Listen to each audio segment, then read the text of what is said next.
గ్రామం మధ్యలో ఒక్కసారిగా మంటలు వ్యాపిస్తాయి. ప్రజలు అర్జునే కారణమని నమ్మి అతనిపై దాడి చేయటానికి సిద్ధమవుతారు. అర్జున్ తాను ఉద్దేశపూర్వకంగా చెయ్యలేదని చెప్పినా ఎవ్వరూ నమ్మరు. అతని కన్నుల్లోకి చూసిన వారు భయంతో వెనక్కి తగ్గుతారు.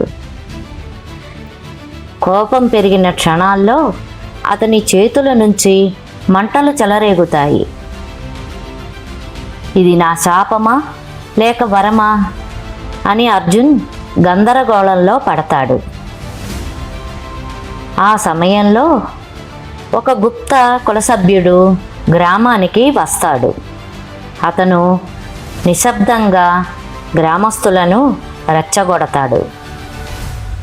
ఈ శక్తి నియంత్రణ లేకపోతే మన అందరినీ భస్మం చేస్తాడు అని అరుస్తాడు. గ్రామస్తులు కర్రలు రాళ్ళు పట్టుకొని అర్జున్ వైపుకి దూసుకు వెళ్తారు.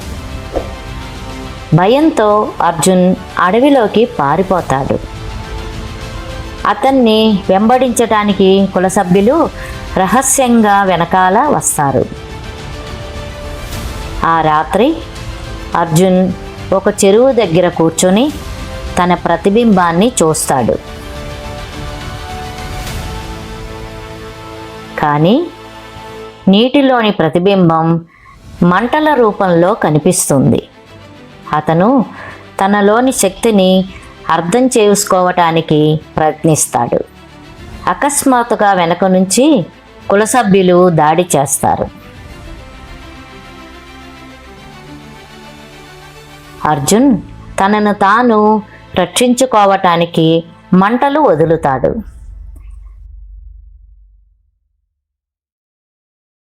కులసభ్యులు అగ్నిలో కాలిపోతారు. తన శక్తి వల్ల మనుషులు నశించటాన్ని చూసి అర్జున్ భయపడతాడు.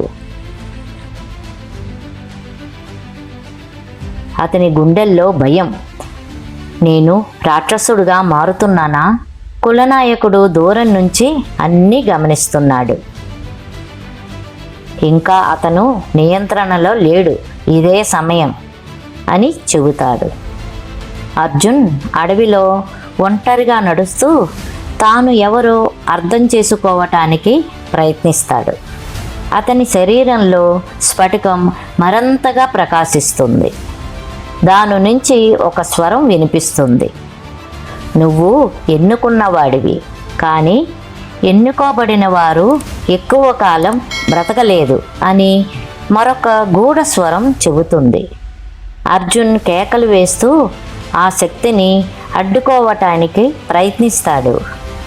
మళ్ళీ ఒక పెద్ద అగ్ని ప్రవాహం ఆకాశాన్ని తాకుతుంది. కులసభ్యులు ఆ జ్వాలల వైపు పరిగెత్తుతారు. కులనాయకుడు నవ్వుతూ, మన రాక్షస ప్రభువు కోసం అగ్నిశాపం సిద్ధమవుతోంది అని చెబుతాడు.